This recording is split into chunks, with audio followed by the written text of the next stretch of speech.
ఉపరాష్ట్రపతి ఎన్నికలకు సంబంధించి ఎట్లా స్టాండ్ తీసుకోవాలని తెలుగు ఎంపీలు మెయిన్? ఇది ఒక ఇప్పటివరకు భారతదేశ చరిత్రలో ఇలాంటి ఎలక్షన్ ఇదే ఫస్ట్ టైం జరుగుతోంది. ఇది రొటీన్గా జరుగుతున్నటువంటి ఎలక్షన్ కాదు. ధన్ఖడ్ గారు ఎందుకు రాజీనామా చేశారో తెలియకుండా ఆయన పదవి నుంచి తప్పుకున్నారు. తప్పుకుంటే వచ్చింది ఈ ఎన్నిక. డెఫినెట్గా మోడీ గారితో డిఫర్ అయ్యే ఆయన తప్పుకొని ఉంటాడని అనుకోవాలి. ఎందుకంటే మోడీ గారితో డిఫర్ అవ్వకపోతే రాజీనామా చేయవలసినంత పని లేదు. ఒంట్లో బాగోపోతే 4 రోజులు ట్రీట్మెంట్ తీసుకుంటారు. డిప్యూటీ చైర్మన్ నడుపుతాడు. అసలు యాక్చువల్గా డిప్యూటీ చైర్మన్లే నడుపుతారు.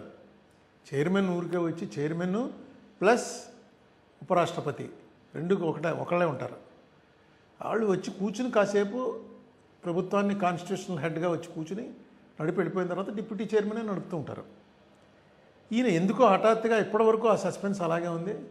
ఇల్లు కూడా ఖాళీ చేశారని మొన్న వచ్చింది. చాలా తీవ్రమైనటువంటి మనోవేదనకు గురైనటువంటి ధన్ఖడ్ గారు కాన్స్టిట్యూషనల్ ఎక్స్పర్ట్ ఇన్ లా, అది కూడా మనం మర్చిపోకూడదు. ఆయన వెళ్ళిపోయారు. వెళ్ళిపోయిన తర్వాత ఇది వచ్చింది. ఇప్పుడు వాళ్ళు డైరెక్ట్గా తీసుకొచ్చి ఆర్ఎస్ఎస్ ఆర్ఎస్ఎస్ బేస్ ఉన్నటువంటి రాధాకృష్ణన్ అనేటువంటి ఆయన్ని పోటీ పెట్టారు. తప్పు లేదు, ఎందుకంటే వాళ్ళ ఆర్ఎస్ఎస్ డైరెక్ట్గా బీజేపీ వారిది ఇందులో ఏ తప్పు లేదు. బీజేపీ వారికి వ్యతిరేకించిన వాళ్ళు ఎవరినైనా సరే శిరచ్ఛేదం చేస్తారు. బీజేపీ వారికి ఇప్పుడున్నటువంటి రాజ్యాంగం మీద ఉన్న కానీ ఇప్పుడున్నటువంటి నేషనల్ ఫ్లాగ్ మీద కానీ సెక్యులర్ సెటప్ అంటే ముస్లిమ్స్, క్రిస్టియన్స్, హిందూస్ అందరూ కలిసి ఉండాలనే సెక్యులర్ సెటప్ మీద కానీ ఏమాత్రం నమ్మకం లేదు. 100 ఏళ్ల నుంచి అలాగా దాన్ని నడుపుకుంటూ వచ్చారు. వాళ్ళ ఐడియాలజీ వాళ్ళది. దాంతో నేను డిఫర్ అవ్వను. ఎందుకంటే వాళ్ళ ఐడియాలజీ తగ్గట్టుగానే వాళ్ళు చేస్తారు. కానీ వాళ్ళ ఐడియాలజీలో ఏవైతే పాయింట్లు వాళ్ళు చెప్తున్నారో ఆ పాయింట్లతోటి డిఫర్ అయినటువంటి వాళ్ళు కనుక వాళ్ళకు ఓట్లేస్తే మీరు బ్రిటిష్ వాళ్ళతోటి లేకపోతే మహమ్మద్ గజనీతోటి కలిసిపోయినటువంటి వాళ్ళని ఏ రకంగా అయితే ఇప్పటికి కూడా మన చరిత్రలో చాలా ద్రోహుల కింద చూస్తున్నామో రేపొద్దున మిమ్మల్ని కూడా అలాగే చూస్తారు. ఈవేళ ఇంత క్రూషియల్ ఎలక్షన్స్లో ఆంధ్రప్రదేశ్ నుంచి సుదర్శన్ రెడ్డి గారు నిలబడుతున్నారు. నిలబెట్టుతున్నటువంటి మనిషి ఏ పార్టీకి చెందినవాడు? ఆ సోషలిస్ట్ భావాలు ఉన్నటువంటి వాడు, సెక్యులర్ భావాలు ఉన్నటువంటి వాడు. ఆయనతో నాకు స్వల్ప పరిచయం. ఈ మధ్య కాలంలోనే 2-3 మీటింగుల్లో కలిసి పాల్గొన్నాం. అవగాహన ఉన్నటువంటి వ్యక్తి. నెక్స్ట్ కాన్స్టిట్యూషనల్గా ఎక్స్పర్ట్. ఎందుకంటే సుప్రీంకోర్టు జడ్జిగా రిటైర్ అయ్యారు. Constitutional expert. కాన్స్టిట్యూషన్ అనేది ఫింగర్ టిప్స్ మీద చెప్పగలిగినటువంటి సమర్థత ఉన్నటువంటి వ్యక్తి. ఈవేళ ఆయన్ని కూటమికి వ్యతిరేకమైనటువంటి అభ్యర్థిగా నిలబెట్టారు. ఇప్పుడు మన స్టేట్లో ఉన్నటువంటి అందరు ఎంపీలు కూడా ఆయనకు ఓటేయడానికి ఎలాంటి అభ్యంతరం ఉండదు. ఎందుకంటే అదేంటంటే కూటమిలో మేము భాగస్వాములం కదా అని టీడీపీ వారు అనుకోక్కర్లేదు. ఎందుకంటే ఆ పార్టీ పేరే తెలుగుదేశం పార్టీ. ఈ తెలుగు వాళ్ళ కోసం, వాళ్ళ ప్రైడ్ కోసం ఎన్టీ రామారావు గారు పెట్టినటువంటి పార్టీ. ఎప్పుడైతే తెలుగు అభ్యర్థి సుదర్శన్ రెడ్డి గారు పోటీ చేస్తున్నాడో మాకు ఈ పార్టీలు ఇవన్నీ కాదండి, మా తెలుగుదేశం పార్టీ సుదర్శన్ రెడ్డి గారికే ఓటేస్తాం మేము అని చెప్పి డైరెక్ట్గా వేయచ్చు. ఎందుకంటే ఇది సీక్రెట్ ఓటు. ఒకవేళ డైరెక్ట్గా వేయటం ఇష్టం లేకపోతే మీరు పార్టీలో నిర్ణయం తీసుకుని ఎవరికి ఓటేశారో ఏం తెలియదు. దీంట్లో విప్పులు ఉండవు. పార్టీ విప్పుకు వ్యతిరేకంగా ఓటేశారని విప్పు ఉండదు. అంతేకాదు ఎవరికి వేశారో కూడా తెలియదు. బహుశా మా తెలుగుదేశం వాళ్ళంతా మా పార్టీ అది కదండి అందుకుని అలా వేసామని చెప్పేసి అనొచ్చు. తెలుగుదేశం ఎందుకంటే ఇలాంటిది ఒక ప్రెసిడెంట్ నాకు గుర్తుండి ప్రతిభా పాటిల్ గారు పోటీ చేసినప్పుడు శివసేన పూర్తిగా కాంగ్రెస్కి తీవ్రమైనటువంటి వ్యతిరేకంలో ఉంది. ఎందుకంటే మేము అప్పుడు ఎంపీలం. అపోజిషన్ బెంచ్లో మెయిన్ గట్టిగా మాట్లాడే వాళ్ళంతా శివసేనలోనే ఉన్నారు.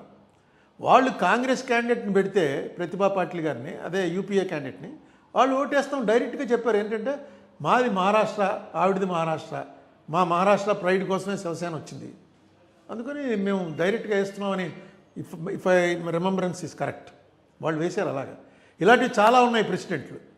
సో తెలుగుదేశం పార్టీకి సంబంధించినటువంటి ఎంపీలు ఏమాత్రం మొహమాటం లేకుండా ఎవరితోటి ఏ తగువు లేకుండా సీక్రెట్గా వేసి రేపు సుదర్శన్ రెడ్డి గారికి ఓటేసి వచ్చేయచ్చు. దానివల్ల ఏ నష్టం ఉండదు. అది కాకుండా చంద్రబాబు నాయుడు గారి గతంలో 2-3 సార్లు డిఫర్ అయ్యారు. బీజేపీ వారితో చాలా స్ట్రాంగ్గా డిఫర్ అయ్యారు. ఈ దేశంలో చంద్రబాబు నాయుడు గారు విమర్శించినంత స్ట్రాంగ్గా మోడీ గారిని బీజేపీని విమర్శించినటువంటి మరొక నాయకుడు లేడు, at least in south India. Is not a Congress man, is a TDP man. Congress మ్యాన్గా ఉన్నప్పుడు విమర్శించడం వేరు. టీడీపీ అనేటువంటి ఒక ప్రాంతీయ పార్టీకి చెందినటువంటి వ్యక్తి, 3 సార్లు ముఖ్యమంత్రి చేసినటువంటి వ్యక్తి, బీజేపీ పట్ల వాళ్ళకున్నటువంటి మసీదులు కూలగొట్టే పార్టీ ఇదని అన్నటువంటి వ్యక్తి కూడా ఒక చంద్రబాబు నాయుడు గారే. ఈవేళ ఈ అవకాశం వచ్చింది. ఈ అవకాశం కూడా మీరు చేస్తున్నది to safeguard the interest of the country. కాబట్టి చంద్రబాబు నాయుడు గారి పార్టీ కూడా చేయొచ్చు. ఇంకా జగన్మోహన్ రెడ్డి గారి పార్టీ అయితే అది ఎలా వేస్తుందో నాకు అర్థం అవట్లే. మరి ప్రకటించినట్టు పేపర్లో చూశాను. మీరు కూటమికి వ్యతిరేకంగా పోటీ చేసి ఎలక్షన్లో ఓడిపోయి, అంత ముందు ఎలక్షన్లో కూడా కూటమికి వ్యతిరేకంగానే పోటీ చేశారు 14లో. సరే 19లో విడిపోయింది, మెయిన్ తెలుగుదేశం పార్టీ అయింది. 24లో కూటమి బీజేపీ, జనసేన, టీడీపీ కలిపి పోటీ చేసి మిమ్మల్ని ఓడిస్తే మీరు ఆ బీజేపీ అభ్యర్థికి ఏ కారణం మీద ఓటేస్తానంటున్నారు నాకు అర్థం అలా. ఎందుకంటే సుదర్శన్ రెడ్డి గారు ఆయనే పార్టీ వాడు కాదు, మీకు కాంగ్రెస్ అంటే ఇష్టం లేదు, కాంగ్రెస్ మీ మీద కేసులు పెట్టింది అంటున్నారు. సుదర్శన్ రెడ్డి ఏం పార్టీ వాడు కాదే. ఆయన కాన్స్టిట్యూషన్ నిలబెట్టడం కోసం ఒక ప్రయోగం చేస్తున్నారు. కాన్స్టిట్యూషన్ నిజంగా నిలబెట్టగలడు. ఆ నిలబెట్టగలిగినటువంటి సత్తా ఉన్నటువంటి వ్యక్తి, ఏ పార్టీకి సంబంధం లేనటువంటి వ్యక్తి. ఇక ఎంతకన్నా ఆపర్చునిటీ మీకు ఏమొస్తుంది? ఇటువంటి విషయాల్లో కూడా మీ డిసెంట్ చెప్పలేకపోతే, మీరు మీ వ్యతిరేకుల విషయంలో కూడా మీరు మీ డిసెంట్ చెప్పలేకపోతే ఎలాగా?